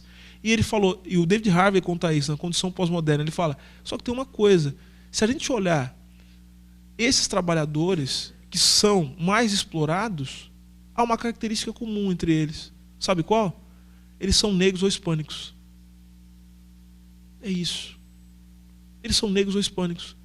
E eles não recebem a menor solidariedade, ou muito pouca, para não ser injusto, dos trabalhadores que são brancos e que estão na indústria monopolista. Que, aliás, dentro do sindicato tem racismo, viu, gente? Eu queria avisar. Claro que tem. Então o racismo, ele tem, veja, ele serve de alguma maneira para ele dá sentido para essa ideia do universalismo, paradoxalmente, né? Porque ele normaliza a posição das pessoas dentro de um processo a que todos se submetem, mas de maneira diferente, né? A subsunção real é isso, ou seja, todo mundo é submetido a esse processo. O trabalho se torna abstrato. Então, o trabalhador, ele vai ser despojado da sua condição individual. Então, no máximo, você vai aparecer, meu cara, como o negro. Você não aparece como, né, como o Silvio, como a individualidade que você é. Então, você aparece como o negro e vai ser colocado no lugar de negro. Agora, eu vou dar um exemplo da minha lavra, da minha questão pessoal, da minha pessoalidade. Eu estou muito feliz de estar aqui, sabe por quê, Nildo? Muito feliz de estar aqui porque eu estou falando de um tema que muito me interessa e eu acho que com a dignidade que ele merece. Eu acho que com a dignidade que esse tema merece. Né? Vinculando economia, política, filosofia. Porque, em geral, e também estou muito feliz por outro motivo, estou muito feliz porque nós estamos no mês de junho, indo para julho. Porque eu já parei de aceitar convites, não quer dizer que eu não vou aceitar convites de vocês, obviamente. Eu não aguento, todo mundo me convida para falar, tenho 3, 4, 15 convites para falar, quando chega em maio e em novembro. 13 de maio e 20 de novembro. É impressionante. Olha, isso aqui é a prova do que eu acabei de falar. Ou seja, não adianta. Mestrado em Lukács, doutorado em Sartre. Professor de ciência política e de economia política. Professor de teoria geral do direito. Enfim. Advogado tributarista. As pessoas me veem como quem? O negro. Que vai falar coisas de negro. E aí, começa a falar assim, não, então você chama você no dia 20 de novembro para falar sobre cotas. Eu falei, não vou, porque eu não sou doutor em cotas. Por acaso eu manjo pra caramba de cotas. Escrevi 2 projetos de lei sobre isso, tenho um parecer, depois eu copio o parecer, copio o cara. Isso é outra coisa. Agora a questão não é essa, não. A questão é outra. Eu não sou doutor em cotas, eu sou doutor em filosofia e teoria geral do direito. Por que quando vocês querem discutir crise, vocês me chamam para discutir crise econômica? Quando vocês querem discutir, por exemplo, sei lá, a obra de Marx, sei lá, o que vocês me chamam para discutir? Não vou. Não vou mais. É isso, ou seja, perceberam que o racismo ele é isso, ele retira a nossa condição, né, a nossa individualidade, nos coloca uma série de... Ele nos coloca características e que vão forjando realmente o nosso modo de ver o mundo, a nossa subjetividade, e não nos permite ser outra coisa além daquilo que o imaginário social reservou para a gente. Então, ou seja, é impressionante. Eu chego num lugar e falo assim, você é professor do quê? Você dá aula de direito? Você dá aula de direito? Nossa, você dá aula de quê? Já sei, direito do trabalho. Eu falei, não tem nenhum problema dar direito do trabalho, mas não é isso que eu dou. Você é professor do quê? Eu sou professor de filosofia do direito. Nossa! Mas sabe o que é pior? Eu falei, racismo é prática material, gente. Sabe o que é pior? A pessoa que se espanta de verdade. Ela não está fingindo espanto, ela não quer me ofender. Porque é espantoso mesmo. Isso é o racismo. O mundo se move a partir dessa... Isso é uma lógica, isso é uma abstração real. Isso é uma abstração real. Bom, e por fim, então o que eu quero dizer com tudo isso? A institucionalização das diferenças raciais e de gênero também, porque a gente nem falou de gênero, a gente podia ficar falando também várias coisas sobre gênero, né? Garante que o trabalho seja realmente submetido ao capital, uma vez que o racismo retirará do trabalhador qualquer relevância enquanto indivíduo. No mundo racista, o negro não tem condição de reivindicar um tratamento igualitário ou exigir que suas diferenças sejam respeitadas. O tratamento dispensado ao trabalhador e até mesmo as suas diferenças não dependem dele ou do que vem achar de si mesmo. Não importa o que eu venho achar de mim mesmo. Isso me foi arrancado, assim como arrancado das mulheres também, diariamente.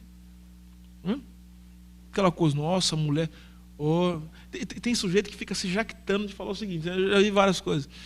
Não, tem um sujeito lá, não vou falar quem é, mas isso é uma recorrência, é quase um tipo ideal, né? O sujeito foi acusado de ser misógino, o que ele faz? Ele fala assim, é um absurdo me acusar de misógino. Eu tenho mãe.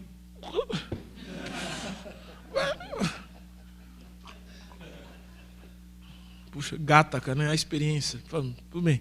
Tenho mãe, eu tenho esposa, coitada. Eu tenho filha. E mais, até agora, eu só fui... Todas as minhas chefes são mulheres.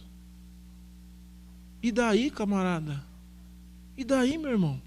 Qual é o problema? O que isso tem a ver uma coisa com... Você fica se jactando, né, de uma coisa... De algo que, na verdade, está só reforçando que, de fato, ele é misógino, né?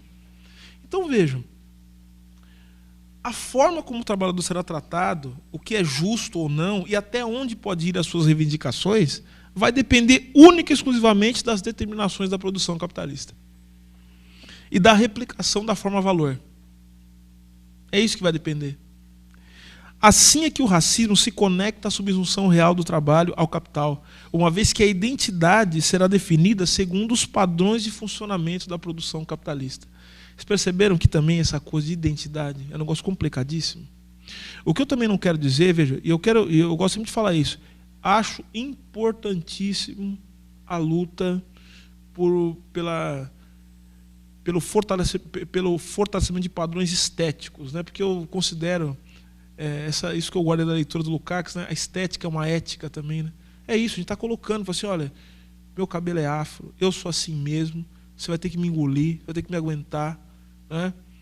Se você não quiser, a gente vai entrar em conflito. Acho sensacional, desde que isso seja parte de uma luta política e não parte de um processo de hiperindividualização. Isso é fundamental. Nós temos que fazer isso mesmo. Sabe, branco não tem que ficar dizendo como é que a gente vai usar o cabelo, como é que a gente usa as coisas, não tem direito de fazer isso. Aliás, direito tem, né? Assim, mas ele não tem que ter espaço, ele tem que ser combatido. E aqueles que também são solidários à luta antirracista têm que denunciar essa coisa. Os brancos têm que ser solidários a isso. Não tenham dúvida nenhuma. Não tem de ficar falando do cabelo, não sei o quê. Usa o cabelo como quiser. Tem direito à reconstrução do imaginário, né? Essa coisa, negócio. Olha, eu vou dizer o que eu entendo que foi a África e tal, não sei o quê, desde que também isso não sirva para reproduzir certos padrões de opressão sobre mulheres, especialmente, que eu fico vendo esse movimento negro. A gente fica reconstruindo, né, um imaginário sobre tal coisa, para também tentar utilizar isso como forma de, sabe, de se colocar sobre os outros. Isso tem que ser parte de uma luta política, né? E é fundamental, essa dimensão estética para nós é fundamental. É importante. Porque já dizia, né? Black Power, mas Black is beautiful, não é assim? Black is beautiful, Black Power, Black is beautiful. São as duas coisas que estão juntas. É isso. Só que a noção de identidade não pode se desconectar dessas determinações que nós falamos aqui. E talvez a coisa mais polêmica, que vai me dar mais problema que eu falei até agora. Não tem negócio de ser, eu sou negro, nem de esquerda, nem de direita. Isso aí é para cair no precipício, hein? Negro, assim, a luta antirracista é uma luta da esquerda. Ponto. Não, só que assim, não reparos, mas especificar o que eu estou dizendo. Nós precisamos especificar o que, assim, nós precisamos ressignificar o que é ser de esquerda. Também. Nós precisamos ressignificar o que é isso. Ou seja, ser de esquerda e não levar em consideração a luta antirracista não é ser de esquerda. É ser de direita. A direita que ignora a questão racial porque ela ignora as determinações da materialidade do mundo. Tem que ignorar, o mundo tem que se tornar o quê? A história é um contexto para os liberais. A história é contextual. Principalmente os neoclássicos. A história só é um pano de fundo, é um negócio que fica aqui atrás, aqui assim, né? Enquanto o sujeito fica aqui na frente. A história para nós é determinação. A história nos determina. É por isso que nós entendemos e por isso que nós acreditamos que é possível fazer a história. Por isso que nós acreditamos nisso, porque é possível fazer a história. Isso que nos move. A história para nós não é um contexto. A história para nós é determinação em campo de batalha. E por isso a gente tem que ressignificar o que significa, o que é ser de esquerda, o que é ser marxista, ressignificar isso, de acordo com as determinações da realidade. Vamos lá. Bom, e diante disso, meus caros, prezados e prezadas, eu quero apenas chamar atenção para o fato de que a ideia de crise que a gente colocou, que a gente tem falado tanto, envolve uma reflexão profunda sobre a questão racial. Nós precisamos trabalhar essa noção entender o que significa a crise, entender o significado da crise do capital e como isso se revela também, como historicamente nós podemos constatar, em estratégias de controle da população negra e da população indígena, enfim, das minorias em geral. É isso. Quero agradecer profundamente a todos e todas que perderam a tarde aqui para ouvir as palavras desse professor aqui e dizer que eu me sinto sempre muito feliz de estar em ambientes como esse, porque, ao contrário do que ao contrário do que podem imaginar, com esse diagnóstico que eu trago aqui, com essas ideias, eu não sou uma pessoa que acho que está tudo acabado, está tudo perdido. Não. Eu acho que, quando eu me encontro com companheiros e companheiras assim, eu acho que a gente tem possibilidade de, quem sabe, talvez nós não vejamos isso, mas essa conversa ela pode repercutir para aqueles que vão futuramente viver num mundo que a gente tanto luta para construir, que é um mundo diferente, um mundo novo, um mundo emancipado. E emancipado quer dizer um mundo não capitalista, um mundo em que as diferenças raciais não fazem sentido, porque a nossa luta não é a nossa luta não é apenas para a afirmação do ser negro. A nossa luta é para que ser negro ou ser branco, ou ser homem ou ser mulher, não tenha o menor sentido. Ou que, pelo menos, não tenha o sentido que tem hoje. Que nós possamos, de fato, construir uma sociedade diferente da nossa. É para isso que a gente luta. E por isso que eu estou feliz de estar aqui. Muito obrigado a todos e todas.